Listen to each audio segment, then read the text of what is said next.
Hier, le chef du RHDP allait déposer son dossier à la CEI.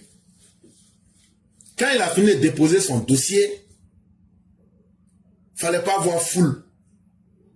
J'ai dit, il a déjà foule. Il a fini avec ça. C'était pas marche, hein. Mais ça là, il y a des opposants ivoiriens là. Quand eux tous se mettent ensemble, même la moitié de la moitié ne peut pas gagner. C'était jour ouvrable. Où on dit aux gens, allez travailler. Les gens disent, nous on ne travaille pas. Ça démontre combien de fois les Ivoiriens ont confiance en Alassane Ouattara. Sinon là, on n'a pas dit à quelqu'un, il faut laisser ton travail, tu vas venir. On dit ceux qui pensent qu'ils peuvent venir là. C'est ça que c'est son résultat qui était là comme ça. Maintenant, imaginez si c'était un samedi ou un dimanche. Eh mais ça fait mal à quelqu'un de Zoku. Quand tu allais déposer candidature là, ça là, il y a son mal qui est là, il y a son douleur qui est là. On ne dit pas son douleur, mais on comprend. Il y a son douleur qui est là. Maintenant, foule qui est sorti là aussi là, il y a son douleur aussi qui est là aussi. Donc, douleur dans douleur. C'est-à-dire, il serre ses paquettes comme ça. L'autre d'en face, il serre ses paquettes et puis il dit, eh, pour nous là, nous on va mourir de souffrance dans le pays là. Et comme si ça ne suffisait pas, Zoko est venu encore dans son discours là, il est venu encore se moquer des autres d'en face. Et c'est le discours là, moi je vais vous lire. Et moi je vais vous lire ça de ma façon. Ça va vous faire rire. Je vais utiliser un peu de Nushi. Je vais faire un mélange argotique. Mais ça ira. Quand il a commencé son discours, il dit les Wenzins et puis les Bramoro. En français, il dit mesdames et messieurs. Je viens de déposer devant la commission électorale indépendante mon dossier de candidature à l'élection présidentielle du 25 octobre 2025. Il dit, moi je ne suis pas un sans-papier politico. Que vous-même vous connaissez, non? Comme je ne suis pas sans-papier politique là, donc je suis venu là. Et puis j'ai déposé en même temps mon boza. Ça veut dire cette baisse quoi. Il est venu là déposer cette baisse. Il dit, lui n'est pas comme les sans-papiers qui ont fui, qui envoient les repères pour déposer. Il dit, lui n'est pas quelqu'un qui se cache les jours non ouvrables pour venir déposer ses dossiers. Lui, il respecte la règle. Donc lui, il est venu pour déposer ses baisses en un jour ouvrable devant tout le monde pour respecter la loi. Je l'ai fait en réponse à l'appel de mon parti, le RHDP, et à l'appel de nombreux Ivoiriens et Ivoiriennes qui souhaitent que nous poursuivions ensemble le chemin de paix, de stabilité et de développement que notre pays connaît depuis plusieurs années. Il dit, c'est moi on appelle à Lasco. Au village là-bas, là, on m'appelle Zoku. Et il dit, mais c'est mon boing. Le RHDP là, c'est ça mon boing. Il dit, c'est mon boing qui m'a dit de foncer. Et puis quand j'étais là, c'est le peuple même, les Ivoiriens qui m'appellent. Il dit, je suis là, puis mon lale sonne. C'est-à-dire son téléphone sonne. Président, pardon, il ne faut pas nous abandonner. Tu vas aller où? Président, on dit tu veux faire quoi? Il dit tellement les gens étaient djaouri, djapampan, tout ça là. Il dit donc lui, il a dit non, calmos. Il dit, oh, mettez de balle à terre. Vous me connaissez. Il dit, vous voulez quoi? Il dit, il faut Joe dans le mouvement. C'est ça la population. Il dit, comme vous avez dit de Joe dans le mouvement là. Donc moi en même temps je suis dedans. C'est comme affaire de bagarre. On est tous bras dedans. Donc on est ensemble jusqu'à la gare. Il dit donc là, on va continuer d'imposer la paix, la stabilité et puis le développement là. Comme il y a des gens qui n'aiment pas la paix, comme il y a des gens qui n'aiment pas la stabilité, comme il y a des gens qui n'aiment pas le développement là, on va encore les pédaler pour faire paix, stabilité, développement devant eux. C'est qu'on a commencé, ça fait 15 ans là. Ils trouvent que c'est petit. Mais on va encore faire 25 ou même 30 autres années pour encore aggraver leur coco dans leur corps. C'est le discours du président de la République qui est là comme ça. À cet égard, je voudrais remercier la forte mobilisation de nos compatriotes qui ont tenu à être présents ce matin pour cette importante étape du processus électoral. Donc tous les Bramors, les Wenzins, Les tableaux noirs, avec les gens de Jassa et puis de Gloglo. Vrai là. Entier encore. Non, vous avez Jafoul. Non, aujourd'hui là seulement là, c'est un Lascaras. En français simple, il dit vraiment, lui-même il sait que les Ivoiriens l'aiment. De la manière les Ivoiriens sont sortis là, on ne peut pas sortir comme ça pour quelqu'un d'autre si c'est pas lui. Que lui-même là, il est fan de ça même. Donc, entre-temps, ce que vous n'avez pas remarqué dans son discours, il appelle maintenant quelqu'un. Il dit, voilà, il est mis. Elle dit, oui, chérie. Elle aussi, façon, elle est vraie. Elle dit, oui, chérie, je suis là.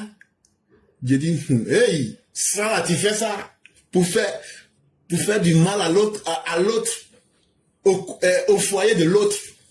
Elle aussi, elle est là. Oui, chérie, je suis là. Aglagla te regarde. Mais tout ça là, ça fait mal à quelqu'un. Ça veut dire, même répondre simplement, oui chérie, je suis là, ça fait mal à quelqu'un. Je sorcellerie de... Mais comment on va faire? Quand ton karma est en train de te bouillir, quand toi-même tu es en train de bouillir dans ton propre karma là, qui te regarde? Il dit en tout cas, tout le moyen est sorti. Que lui-même là, il est fan de ça. Au-delà d'un acte administratif, le geste que je viens de poser est également un rappel à tous que nous devons nous soumettre avec humilité et respect aux institutions de la République. Il dit que le fait que lui, il est venu déposer son papier là, il dit il y a des gens qui jouent les gangambas, il y a des gens qui jouent les magnonés, il y a des gens qui jouent les isé. C'est eux qui sont les Robocop de la République. Eux là, ils ne peuvent pas respecter les institutions. Eux là, ils ne sont pas humbles dans le pays. Quand ils marchent, on dirait crabe. Et de vous là, je vais casser vos pieds là, un à un. Ceux qui ne sont pas humbles là, je vais casser vos membres là, un à un. On va vous amener à être humble en vous soumettant aux institutions. Hey, moi-même qui suis le babatier là, si je respecte les institutions là, c'est qu'il n'y a pas aucun ouïa qui va venir ici pour s'amuser avec les institutions de la Côte d'Ivoire. Il dit, est-ce que c'est vous? Quand vous étiez là, est-ce que vous savez l'importance des institutions? C'est moi, Draman, je connais l'importance des institutions. Maintenant, là, si moi-même j'ai respecté, là, c'est que vous allez respecter. Des gré ou de force, vous allez respecter. Donc ça, là, on ne parle pas beaucoup. Ma candidature s'inscrit dans cet esprit de responsabilité et de respect de l'état de droit. Il dit ceux qui sont les couillons de la République, les sans-papiers de la République, qui pensent qu'on est dans un état de désordre. On est dans un état où tout le monde peut manquer de respect à l'État. Et puis, les gens peuvent évoluer avec leur esprit d'irresponsabilité qu'ils ont pris pour diriger entre 1993 et puis 2011. Là. Leur esprit d'irresponsabilité et puis le manque de respect à l'État de droit. Là. Que lui, la chicote, il va les limer d'une manière là, que ça va rentrer dans leur corps jusqu'à ce qu'ils ne vont pas comprendre. Il dit d'ajouter ça pour dire ça aussi. Je voudrais lancer un appel à tous nos compatriotes. Maintenant, il dit, c'est à nous, le peuple, les Ouinzins. Il dit que lui, il a un koutouba pour nous. Koutouba, là, ça veut dire serment. Ça veut dire parole très importante. C'est ça qu'il a appelé, je voudrais lancer un appel. Préservons la paix. Restons courtois dans le débat et rappelons que la Côte d'Ivoire est au-dessus de chacun de nous. Que lui, là, il n'y a pas des choses chez lui. Que celui qui s'amuse à vouloir troubler la paix des Ivoiriens, là, il va couper sa queue à la racine sans anesthésie. Et puis on va mettre le couteau dans le feu, là. Quand le couteau là sera rouge, là, va coller sur la plaie, là. Et puis tu vas entendre... Et puis la personne va crier, on va bloquer sa bouche. Quand il va crier, on va entendre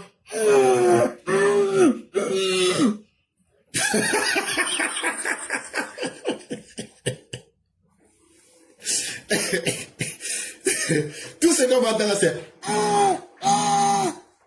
Tellement de douleur là va rentrer dans son corps. Il dit là, que lui là ça. Sans anesthésie. Que de vous dire ça pour ajouter que ça fait un. On dit deuxième là. Il dit ceux qui jouent les impolis dans les débats là. Et puis éclaireur est toujours en train de s'énerver pour dire on doit les frapper là. Que non, qu'il a déjà l'antidote à ça. ceux qui sont impolis dans les débats, ceux qui parlent mal aux gens, tout ça là, qu'il a la solution pour ça. Que faut pas, c'est à moi il parlait quoi. Il dit, faut plus te fatiguer, j'ai ça. Les Lago je me suis trompé hier, j'ai dit Lago Patrice. C'est nous les gens de l'Ouest là. Quand un de nos parents réussit là, c'est son nom qui reste dans notre tête. Lago Patrice là, c'était un de nos joueurs de l'Afrique. C'est le vieux nom là, j'ai ça. Sinon il s'appelle Lago Fabrice. Donc hier en parlant, j'ai fait l'amalgame. Il dit, éclaireur, faut pas te fatiguer. Et là, les gens qui sont pas coudons dans les débats là, j'ai déjà leurs médicaments. Il y a vaccin, il y a pilule, il y a comprimé, il y a suppositoire. Il dit, j'ai déjà tout dans une valise, ça est là. Faut pas te presser, faut attendre. Rappelons que la Côte d'Ivoire est au-dessus de chacun de nous. Il dit les apprentis politiques, avec les fossoyeurs de la République, avec les bandits qui sont dans la politique, et qui pensent que eux là, ils sont plus importants que la Côte d'Ivoire. Que cette fois-ci là, la Côte d'Ivoire va être leur tombeau. Ah, moi, c'est ma manière d'avoir compris le débat. Oh. Si quelqu'un d'autre a compris ça d'une autre manière, là, venez, vous allez expliquer. Ou mais si c'est que j'ai dit est faux, là, venez, vous allez dire ça aux gens. Il dit, ceux qui pensent que eux, là, c'est eux qui ont titre foncier de la Côte d'Ivoire, là. Cette fois-ci, là, vous allez être engrais. Là, comme ça, la Côte d'Ivoire même va savoir que vraiment, vous avez été utile. Que donc, ceux qui pensent qu'eux sont au-dessus de la loi, et c'est eux là, si eux ne sont pas contents, la Côte d'Ivoire ne doit pas exister. Il dit, lui il est prêt.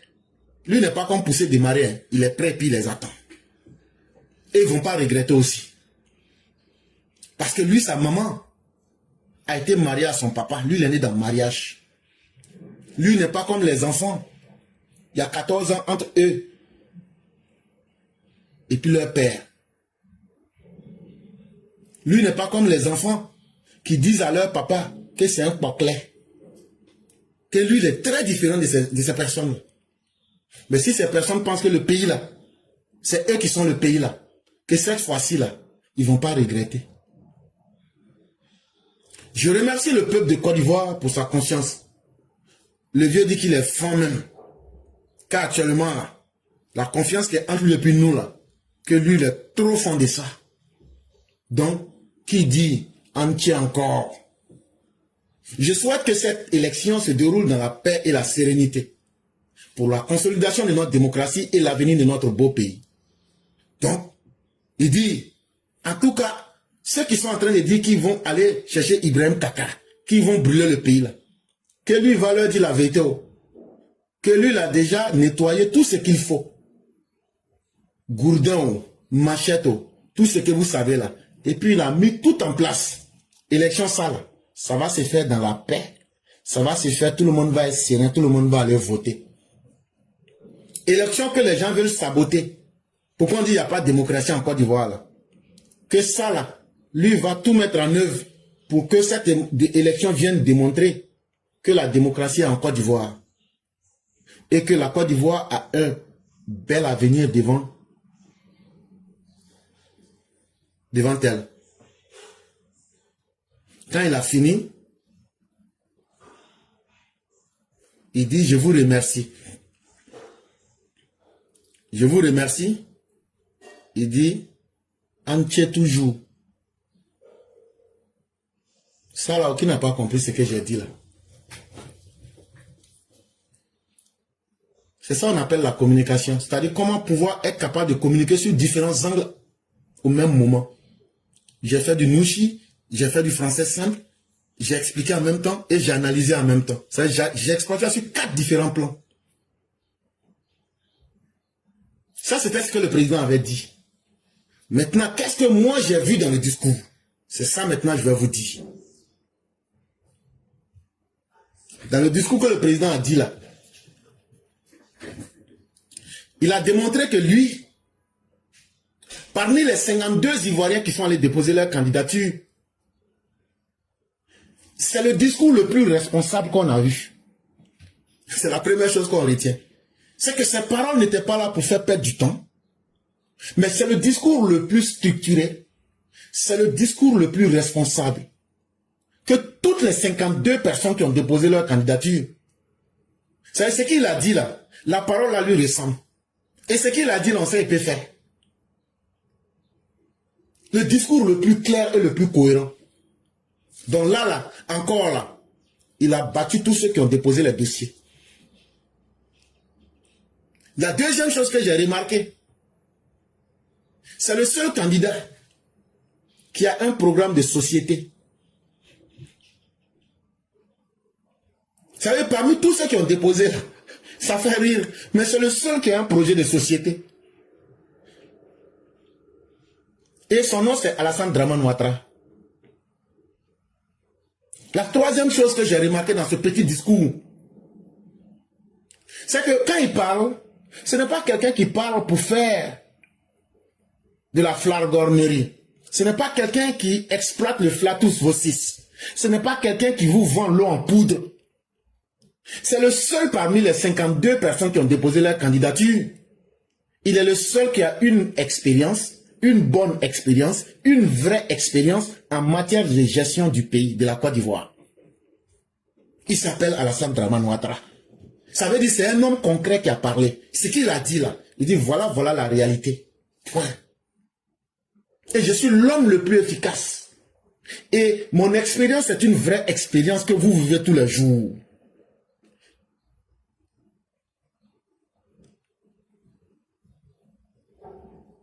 Et la cinquième remarque que j'ai faite dans ce petit discours, parmi les 52 Ivoiriens qui ont déposé leur candidature, c'est le seul qui a un bilan concret depuis 15 ans. Il s'appelle Alassane Dramane Ouattara.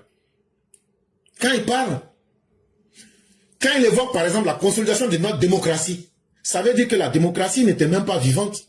C'est lui qui l'a reconstruite et consolidée. Et il nous demande de l'aider à aller ensemble dans ce chemin. Il nous demande de maintenir la paix et de maintenir la stabilité.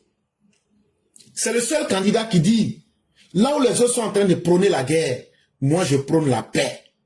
Et au moment où les autres sont en train de s'armer avec les puissances étrangères, moi je compte sur mes ressources pour imposer la paix. Tous les autres candidats là, ils sont dans un plan comment faire tomber la République. Mais lui, il dit, je vais utiliser les moyens de la République pour défendre la République.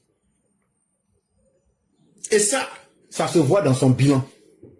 Et ce bilan-là, il est concret. Et ça, les Ivoiriens le vivent depuis 15 ans. Ce candidat-là s'appelle Alassane Dramane Ouattara.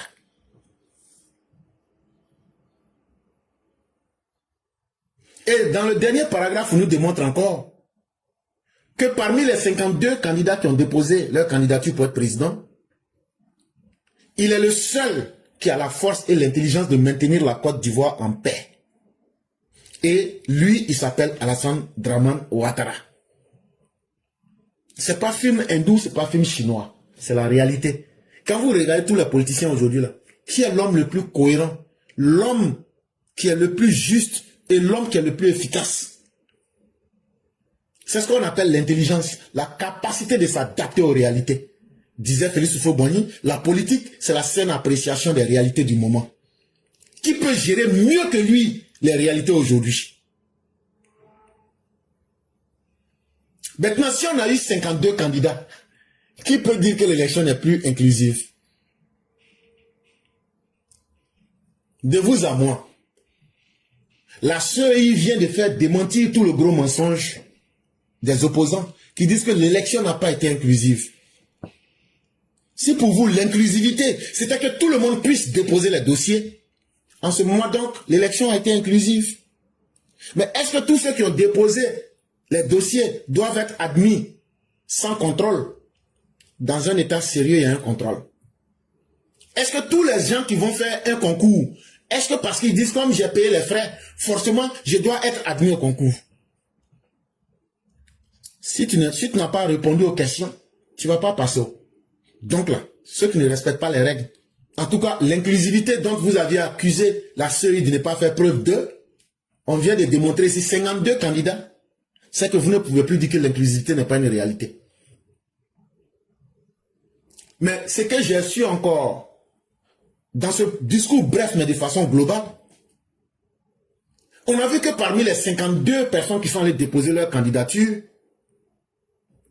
il y a un seul qui a en lui les caractéristiques et tous les prestiges d'un homme d'État. C'est-à-dire, un homme d'État, c'est un homme qui se donne pour vocation, qui dit, moi, mon travail, là, je vais venir aider mes parents. Mais il dit, je ne vais pas seulement aider mes parents, mais je vais continuer à aider les générations à venir. Et c'est ça qui fait qu'aujourd'hui, les gens sont convaincus et les gens aiment Alassane Ouattara. Parce que les gens ne le regardent pas en fonction d'aujourd'hui, les gens le regardent en fonction de demain. Ça veut dire qu'il a fini avec le travail de son époque. Les gens ont soif de voir quelque chose d'autre qui peut leur faire rêver. Les gens veulent voir le métro fini. La Côte d'Ivoire, jusqu'aujourd'hui, n'a pas de métro. Et est-ce qu'il y a quelqu'un qui peut finir le métro si ce n'est pas lui? Donc, c'est ça qui est dans la tête des Ivoiriens aujourd'hui. Donc, on a affaire à un homme qui est en train de construire l'avenir pour les générations à venir. Et donc, les Ivoiriens ne demandent pas un président. Nous demandons un constructeur d'avenir. Et c'est lui qui porte ce prestige et ses caractéristiques. Mais dans le discours du président, ce qui n'est pas dit, c'est qu'il met aussi le peuple en face de ses responsabilités. Il dit la paix, la stabilité, la sérénité, le développement, l'esprit de responsabilité, l'état de droit. Ce n'est pas un seul homme qui a la responsabilité de faire cela. Savoir être humble et respecter les institutions, ce n'est pas le devoir qui est pour une seule personne. C'est un travail d'ensemble. Et de la manière dont vous êtes mobilisés hier, restons dans un esprit de responsabilité et de respect de l'état de droit.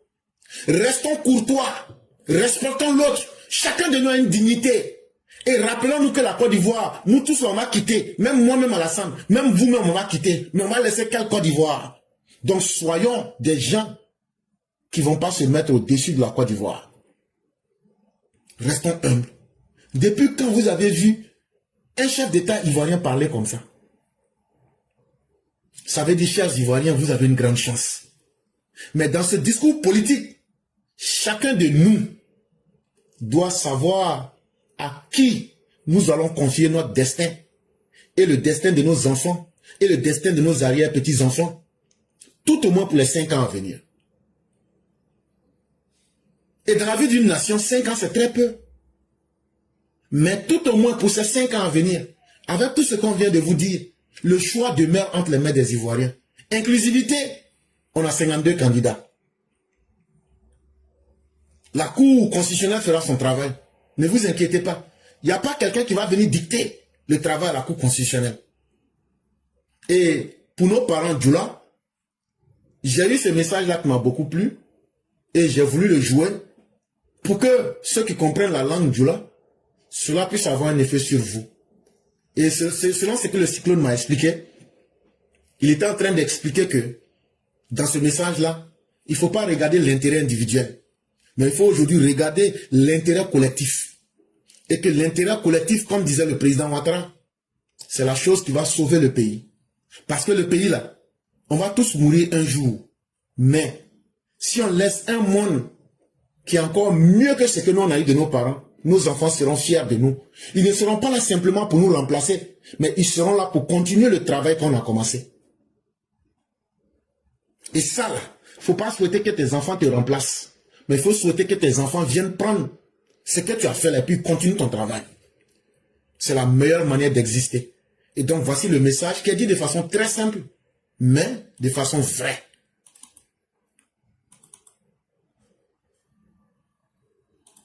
Le problème là, au cas d'où mon là, le couvent, quand tu as mon regardé sur ka poussé, ka black, ka tasman black, ka jean, ka pan, d'où bola mon là, mon sur tout.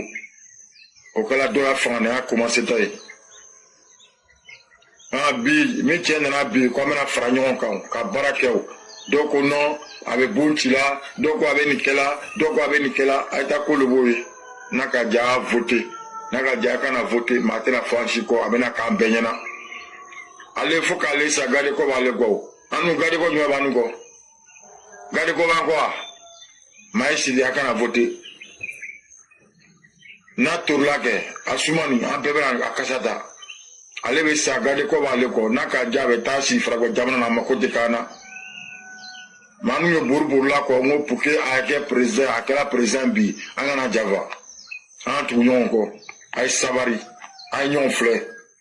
Mon ma bon yon ko hein. Malgré babo tala kanan, o ma bois quoi hein. Ma en bois tant ko en tout. En si trop ko no ka avantor là. Mais mi malan, o bena irana. Et donc, mesdames et messieurs, c'est ici que prend fin la petite présentation que nous aurions pu faire. Mais comme je vous l'avais dit, il y a aussi l'éditeur de Mère Nefertiti qui est là et que nous allons lire.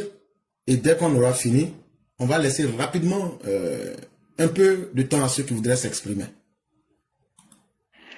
Bonjour les chloreurs, bonjour à toute la classe. Aujourd'hui, j'ai un test à vous proposer qui a pour titre « Les propos incendiaires ». Depuis 15 ans, au sortir de la crise post-électorale, la Côte d'Ivoire vibre dans une atmosphère malsaine au veille des élections présidentielles. Tous les 5 ans, riment avec des propos incendiaires qui mettent à défaut le vivre ensemble. Au nom de quelle démocratie ou paix sociale que notre constitution soit bafouée? Au nom de quel droit doit-on accepter les meurtriers, assassins d'autrefois, reprendre du poil de la bête sur l'échiquier politique en Côte d'Ivoire? Pourquoi rien d'exemplaire concernant la justice n'a été mis en place pour confondre les uns et les autres afin de situer la responsabilité de chacun? Autant de questions qu'on se pose sans vraiment de réponse. Certains pays ont connu des crises humanitaires, des génocides et des guerres, mais ils ont mené des actions concrètes pour revendiquer l'harmonie et la stabilité sociale. Nous avons connu l'antisémitisme avec la Shoah, toujours combattu afin de respecter les Juifs. Les harkis de l'Algérie pour le respect de leurs droits, le nazisme de l'Allemagne pour l'égalité et le vivre ensemble. Mais laissez-moi m'attarder sur le cas rwandais. On pourrait tout dire de Paul Kagame, l'actuel président, pour sa gestion dictatoriale du pouvoir, mais il a le mérite d'avoir instauré la paix, le vivre ensemble entre les Rwandais qui ont traversé une tragédie d'épuration ethnique suite à la mise en place de la Gachacha, le tribunal traditionnel qui a permis de situer les responsabilités afin que les vivre ensemble soit possible par le pardon. Aujourd'hui, on ne parle plus d'ethnie au Rwanda, mais on prône d'abord le Dumunya Rwanda, qui veut dire « je suis Rwandais d'abord ».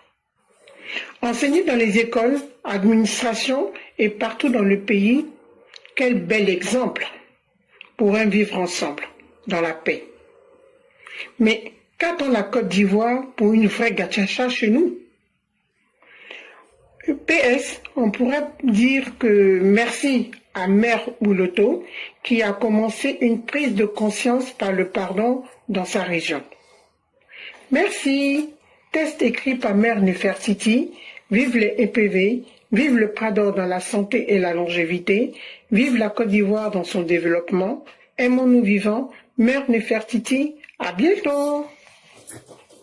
Merci infiniment à Maman Nefertiti. Merci encore pour ce beau texte qui nous rappelle l'obligation de faire justice.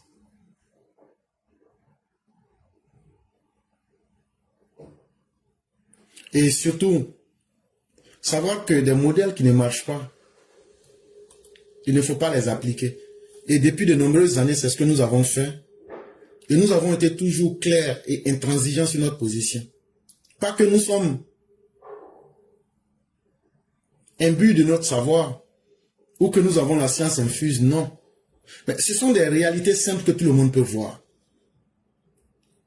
Quand on pardonne un malfaiteur sans le mettre en face de ses crimes et toucher au plus profond de lui-même, généralement il prend le pardon là comme une faiblesse de la victime. Et le régime RHDP, peut-être de bonne foi, a voulu peut-être aller trop vite en besogne, en pardonnant, sans la justice, et surtout, sans réparation. On va me parler de la CDVR et autres. Mais moi, je peux vous répondre. Mais c'est cet argent-là que Bani a pris. Et puis, il a voulu être candidat contre le président en 2015. Oui, oui, la majorité de cet argent a été détourné. C'est ça aussi qui est la vérité.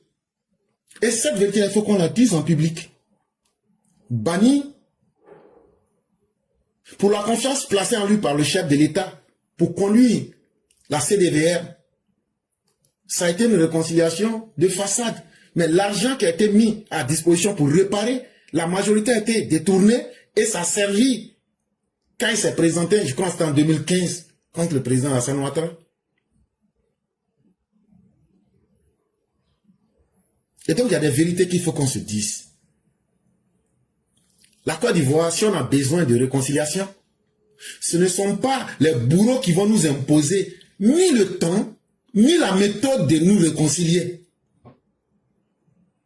Le meilleur juge, c'est celui de l'État, c'est-à-dire celui sur quoi tout le monde s'est entendu, les règles de la nation.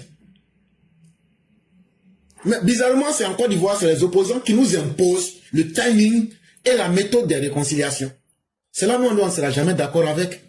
Et l'État lui-même s'est laissé embourber dedans, sans nous montrer une méthodologie. Parce qu'en Afrique du Sud, les criminels ont été confrontés aux bourreaux, aux victimes. Et les gens se sont parlé franchement. Et quand tu mets un criminel en face de son bourreau, et que l'un parle à l'autre et on se parle franchement, vous ne savez pas l'effet que ça fait sur les uns et les autres psychologiquement. On a raté tout ça. On n'a pas fait poser d'actes pour marquer les consciences. Et c'est ce qui nous ramène aujourd'hui fatalement en 2025. On a l'impression que le même mal est revenu, mais de façon plus pernicieuse. Et aujourd'hui, ils ont même internationalisé l'axe du mal et de la haine. Aujourd'hui même, ils le disent clairement. On félicite le Burkina et toutes les forces du mal pour attaquer. Ça veut dire que si nous ne prenons pas de vraies résolutions contre les malfaiteurs de la République, demain là, ils peuvent aller chercher une bombe nucléaire pour détruire la Côte d'Ivoire. Et c'est ce que nous avons vu depuis longtemps et c'est ce qu'on avait décrié. Mais au moment où nous parlions, si les criminels avaient été confrontés à la dureté de la loi, vous pensez aujourd'hui, ils seraient là pour dire, on a semé déjà les graines du désordre. Ils le disent fièrement dans la bouche de Damana Diapikas. Ils le disent dans la bouche de Kone Katina. On va aller chercher l'international du djihadisme pour venir semer le chaos en Côte d'Ivoire. Parce que la réconciliation n'a pas eu lieu. Parce que la vérité n'a pas été dite. Parce que la soif de justice dont avait besoin le peuple n'était pas au rendez-vous. Et ce que nous demandons au régime du RHDP, c'est seulement qu'il ne se fasse pas complice d'un tel rendez-vous face à l'histoire. Parce que demain, quand vous ne serez plus au pouvoir, l'histoire vous demandera. Mais pourquoi avoir été si indulgent avec ces criminels? Qu'est-ce que vous gagnez à être si indulgent avec ces criminels? Si on avait enseigné l'histoire véritable pour montrer qui est véritablement qui, à la RTI, dont nous payons tous des redevances, on avait montré les actes de chacun. On avait expliqué c'était quoi les escadrons de la mort. On avait expliqué qui sont les escadrons de la mort. Aujourd'hui, les Ivoiriens auraient pris conscience. Et donc, nous avons fait un gros raté vis-à-vis de l'histoire. Et si le régime du RHDP a quelque chose où il doit se rattraper le plus vite pour être beaucoup plus efficace, c'est sur le domaine de la justice et surtout de la construction de la mémoire véritable de la Côte d'Ivoire à travers une éducation des masses, une éducation des consciences. Il faut éduquer le peuple. Les films des Blancs et autres là, ça ne nous intéresse pas. Hein. Montrer ce que la Côte d'Ivoire d'hier était, montrer ce que la Côte d'Ivoire d'aujourd'hui est et montrer ce que la Côte d'Ivoire du futur devra être. Il ne faut pas avoir honte d'enseigner notre propre histoire à notre peuple. Sinon, c'est ce que les autres sont en train de faire. Ils sont en train de corrompre les mœurs. Ils sont en train de corrompre la société par le bas jusqu'au plus haut sommet. Et ça, c'est très grave. C'est parce que nous n'enseignons pas l'histoire que cela arrive. Merci à Mère Nefertiti. Merci à tous ceux qui ont participé aujourd'hui. On a terminé.